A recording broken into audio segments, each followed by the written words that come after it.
పేదల ఆనందమే ప్రభుత్వ చేయమని ఎమ్మెల్యే విజయ్ చంద్ర అన్నారు.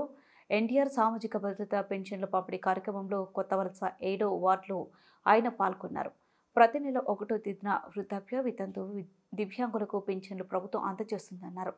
కొత్త సంవత్సరం సందర్భంగా 1వ తేదీ కంటే ముందుగానే పెన్షన్లు పంపిణీకి ముఖ్యమంత్రి చంద్రబాబు నాయుడు శ్రీకారం చుట్టారన్నారు.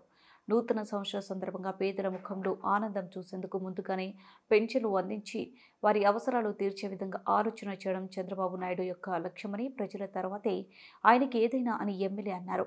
ప్రభుత్వం అందిస్తున్న సహకారాన్ని కొత్త సంవత్సరంలో సద్వినియోగం చేసుకుని అంత ఆనందంగా గడపాలని ఎమ్మెల్యే కోరారు. ఈ కార్యక్రమంలో టీడీపీ నాయకులు, బీజేపీ నాయకులు ద్వారపరెడ్డి శ్రీనివాసరావు అధికారులు పాల్గొన్నారు. ఏమైనా జరిగితే 5 లక్షలు ఇమీడియట్గా ఇంటికి వచ్చి ఇచ్చే బాధ్యత మందే. పెట్టండి.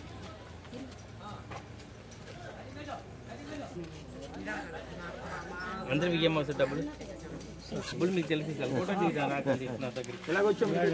భర్త చనిపోయిన వాళ్ళకి స్పౌస్ కోటాలో వెంటనే భర్త చనిపోతే వారికి పెన్షన్ భర్తవాడ అది గవర్నమెంట్ ఉద్యోగస్తులాగా మార్చేస్తారు. అప్పుడు జరగలేదు రూల్స్. ఇప్పుడుతో పాటు మిగతా వాళ్ళకి కూడా ఇవ్వడం జరుగుతుంది.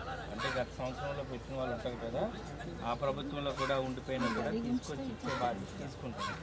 మొదటి విడతలో మీ అందరికీ మొన్న ఇచ్చిన అప్లికేషన్ 2 నెలల్లో ఇచ్చిన అప్లికేషన్ అందరికీ రాష్ట్రం మొత్తం పెన్షన్ ఇవ్వడం జరుగుతుంది. అది ఇలాంటి మన లాంటి వాళ్ళకి అందరికీ అదొక ఉపాధిగా పెట్టారు. చాలా కష్టం లేకుండా ప్రభుత్వం మీకోసం పనిచేస్తుందమ్మా. మీ దగ్గరికి రమ్మనిస్తుంది, మీరు మా దగ్గరికి రానవసరం లేదు. మీ దగ్గరికి ఏ ముఖ్యమంత్రి కూడా ప్రతి 1వ తారీఖున ప్రజల దగ్గరికి వెళ్ళి ఇంటికి వెళ్ళి ఇస్తున్నా. ఇంతకు ముందు ఎప్పుడు కూడా ఏ ముఖ్యమంత్రి కూడా వచ్చేవారు కాదు. నెల రోజులు అంటే ఇదే ప్రతి నెలకి 2 నెలలకు వచ్చింది. ఎప్పుడైనా వచ్చింది.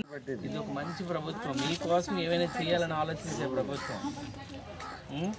మీరు మంచి పని చేశారు కదా, ప్రభుత్వాన్ని ఎన్నుకొని మీ మంచి పనుల కోసం ఇప్పుడు ప్రభుత్వం కూడా ముందు అడుగులేస్తుంది. మీకు ఇది మీ లోటుని ఎవరు తీర్చలేము, కాకపోతే ఏదో కొత్త సాయం చేయగలుగుతాం మా తరఫున. మీకు కూడా వస్తుందమ్మా వచ్చే నెల.